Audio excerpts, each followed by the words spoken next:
Non arrivano da contesti degradati, non sono volti già noti alle forze dell'ordine, non sono ragazzi cresciuti ai margini. Le nuove informazioni sull'aggressione avvenuta nel centro di Belluno raccontano invece una realtà diversa e per certi versi ancora più difficile da comprendere. I 6 giovani individuati dagli investigatori sono tutti bellunesi, cresciuti in famiglie conosciute e inserite nel tessuto sociale del territorio. Tra loro anche Luca, il figlio 19enne dell'assessore ai servizi sociali del capoluogo Marco Dal Pont.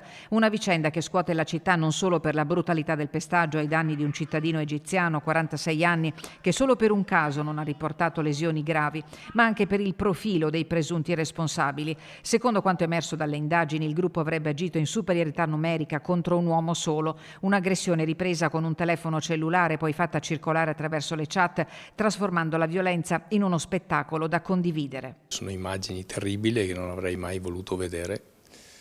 Immagini che non fanno piacere a nessuno vedere, immagini soprattutto quando ci sono il coinvolgimento di giovani. Le immagini e le registrazioni delle telecamere di videosorveglianza stanno contribuendo alla ricostruzione dei fatti. Gli indagati hanno un'età compresa fra i 17 e i 20 anni. Per tutti vale naturalmente la presunzione di innocenza fino a eventuale sentenza definitiva, ma sul piano amministrativo il questore della Rocca ha già annunciato il daspo urbano, mentre il procedimento giudiziario seguirà percorsi differenti per maggiorenni e minorenni. Molteplici gli interrogativi, specie oggi che l'identità del branco, al di là dei nomi e dei cognomi, è nota. Dov'è che si è smarrito il senso del limite? Queste cose credo non siano prevedibili e sono i 6 di questi ragazzi che ne vanno a toccare tutta una serie di famiglie, non focalizzerei una persona soltanto. La situazione sicuramente è di attenzione.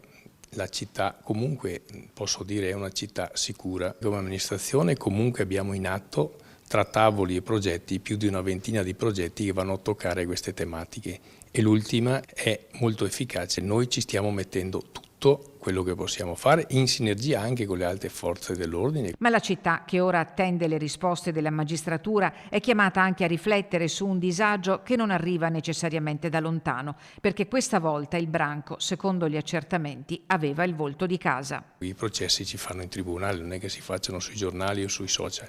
Da lì trarremo poi delle conclusioni. Sicuramente l'assessore è molto provato.